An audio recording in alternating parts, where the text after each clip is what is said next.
আসসালামু আলাইকুম, আমি মোহাম্মদ সিফাত ইসলাম আছি আপনাদের সাথে। এখন প্রায় সবার মোবাইলে স্টেপ নিউ সফটওয়্যারটা আছে, কারণ স্টেপ নিউ সফটওয়্যারে খুব কম এমবিতে ভিডিও ডাউনলোড করা যায়। আর এই সফটওয়্যারটা মোবাইলের পক্ষে এতটা ক্ষতিকর নয়। এই স্টেপ নিউ সফটওয়্যারে যাদের চার্জ কম কাটে, এজন্য স্টেপ নিউ সফটওয়্যারটার ডার্ক মোড করে রাখতে হবে। স্নেপ নিউ সফটওয়্যারটা ডার্ক মোড করা এবার এই ভিডিওতে দেখাবো। ভিডিওটা শুরু করার আগে একটা কথা বলছি, এই চ্যানেলটা সাবস্ক্রাইব না করা থাকলে এই চ্যানেলটা সাবস্ক্রাইব করে দিবেন, আর ভিডিওটা ভালো লাগলে একটা লাইক করে দিবেন, আর কমেন্টে গুড ভিডিও বা নাইস ভিডিও লিখে একটি কমেন্ট করে দিবেন। এই বলে আমি ভিডিওটি শুরু করছি। এটি শুরু করার আগে এই স্টেপ নিউ অ্যাপসটি ডাউনলোড করে নেবেন। তারপর এই স্টেপ নিউ অ্যাপসটিতে প্রবেশ করবেন।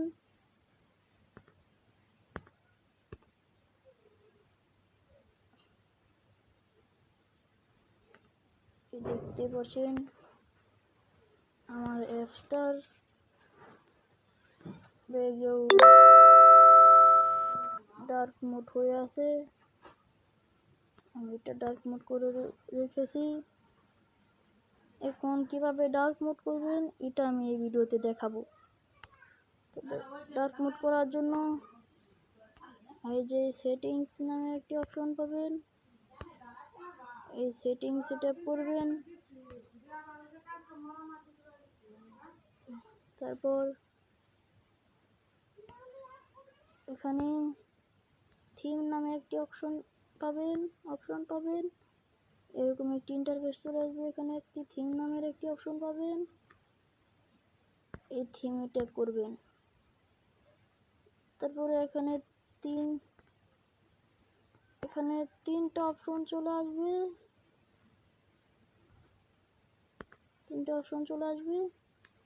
এখানে এই দেখেন, এখানে লেখা লাইট। আমি লাইটে ট্যাপ করব।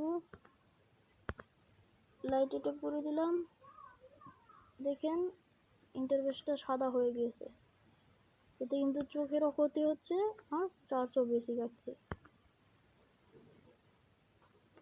এই যে দেখেন এখানে এই যে এটাকে ট্যাপ করবো, ট্যাপ করলাম, তাও কিন্তু দেখেন। এইবার আমি এই ডার্ক মোড করে দিব। ডার্ক মোড করলে ইন্টারফেসটা কালো হয়ে যাবে। কালো হওয়ার ফলে চার্জও কম কাটবে আর চোখের যে ক্ষতিটা হয়, ক্ষতিটাও আর হবে না। বুঝছেন? ক্ষতিটাও আর হবে না।